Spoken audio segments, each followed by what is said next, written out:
Welcome back. We're still discussing preserving the moral codes of adolescents.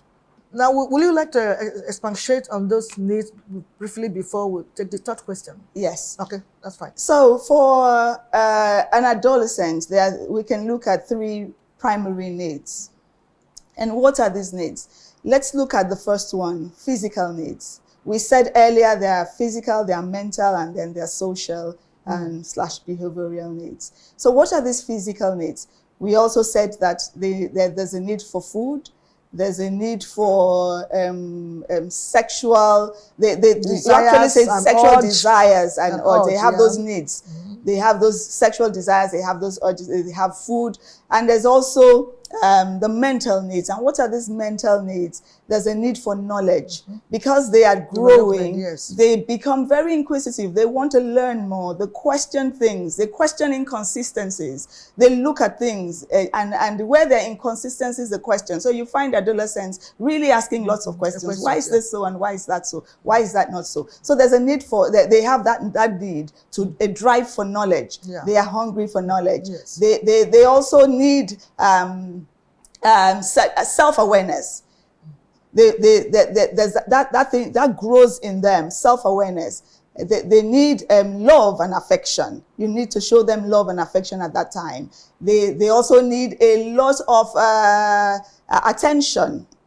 So you need to give them attention at that time, so that they have those mental needs. And then they also have social and behavioral, social needs that seem to lean towards their behavioral tendencies. They want to crave for social recognition. They want to belong. They want to communicate. That's the right word. They want to belong. They want to belong. They want to have. They want to reach out to their friends, to peers. They use a lot of internet, social media, telephone, and all of that. So those social needs are basically just to belong. They want to have social and a social identity. And in doing that, there are also areas or things that we would say to the adolescents, lines that must not be crossed, and understandings that they must have, which would lead us to the other areas that we would be discussing. All right, thank you so much. The other question now says, what are the challenges posed by external influence against moral standards? Okay. Thank you. The challenges are obvious and they're everywhere in the society now. When we talk of moral standards and we talk of values and we talk of codes, these words are closely related. That's true. For the adolescents, we would want to say they're interwoven. What are the values? First of all, so that we would then, when we identify the values and we identify and we begin to look at some examples of morals that these teenagers should have, then we would begin to understand the impact of a negative influence on these values and standards. So what is a value? A value, we would say, is what an individual or a group considers important. And so you would say, I have this value. It means that you consider that thing important. And then a moral, when we talk of moral codes, a moral is what an individual or a group considers right or wrong. So we're talking of ethics. We're talking, is it right or is it wrong? So for teenagers, we see the values that ought to be inculcated or embraced by teenagers are such values such as, they need to be honest in life. They need integrity. We can look at integrity. We can look at fairness in life. All of these are also moralistic. They need to love. They need to treat other people the way they want to be treated. Treat others the way you want to be treated. You need to keep to their promises. Yes, you need all this. So many of them. You need to show, tolerance. You need to be tolerant. You need to compassion, empathy. All of these are morals that are good to be imbibed by teenagers. Exactly. Now, where there's a negative impact, we already, maybe we should also mention that these morals and all of these values from childhood, from the age of 10 to 19 that we're looking at. Where are they? How are they inculcated in these teenagers? Basically and principally, it would be from the home, the family. Charity begins at home, it could be the family, the friends, the peers, and the community, the culture from where this child or this also in school. People, and in school also, what is taught in the school. So where we have negative impact or influences on these cultures, we have a lot of vices that we see today in the society. So what we're talking about, we begin to see violence. We see violence against human beings, against other people. This can also lead to cultism. We see a lot of this in our schools. A lot of wickedness and brutality. Yes, these days. Against each other. Yes. It can lead to bullying. We see a lot of these in boarding houses and all of this. It can lead to alcoholism. It can lead to drug abuse. Drug abuse. It can lead to homosexuality and lesbianism. Prostitution. Prostitution. Because you lack such ones lack an identity of who they truly are and the right morals to help them take the right decisions. Because at the end of the day, it is that individual who needs to take a decision. The school can teach, the family can teach, the culture can teach, all the other external influences can teach. But you need to be morally disciplined to be able to take that decision that, yes, this is the right thing to do and I will do it.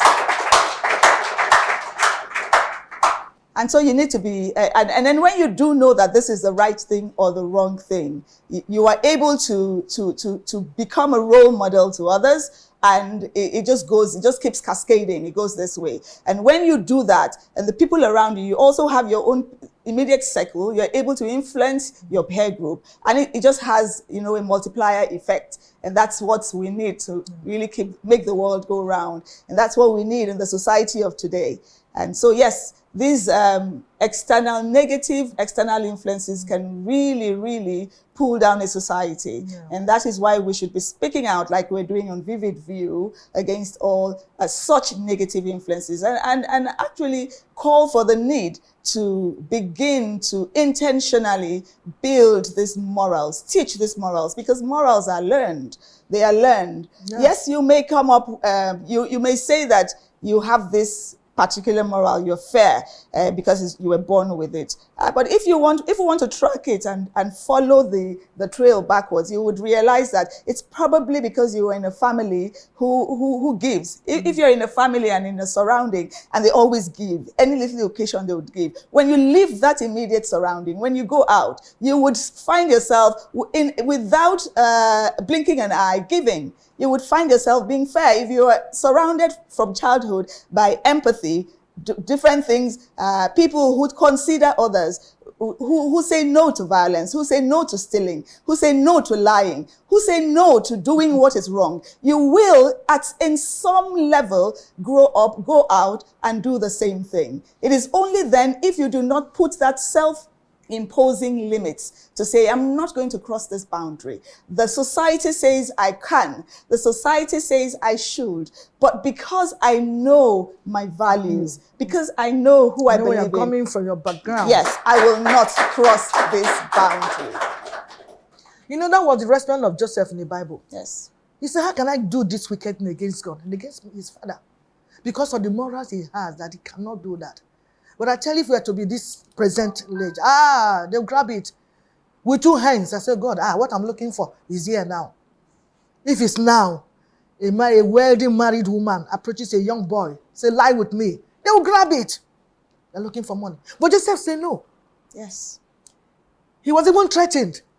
He was trying to say, if you don't agree to me, I'm going to make sure I'll make this place ungovernable. I'll make this place very difficult for you. Yes. This house, I'm the owner of this house. Outside my husband, I'm the owner. Yes. But he said no because of the moral we're talking about now. Yes. What he learned from his parents. Yes. So it is very, very key. And remember when she was saying that, it goes down to my introduction, or rather to Eli's corner, where I said the final forming of a person's character lies in their own hands. And that is true.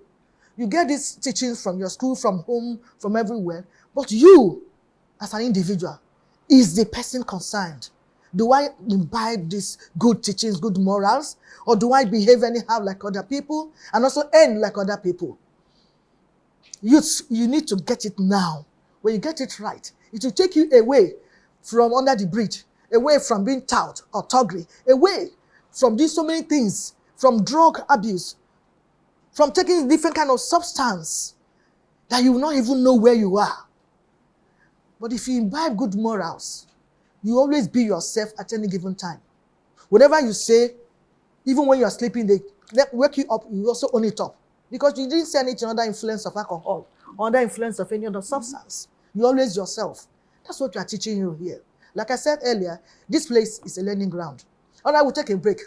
When we come, we'll continue. Vivid view. Say and do it.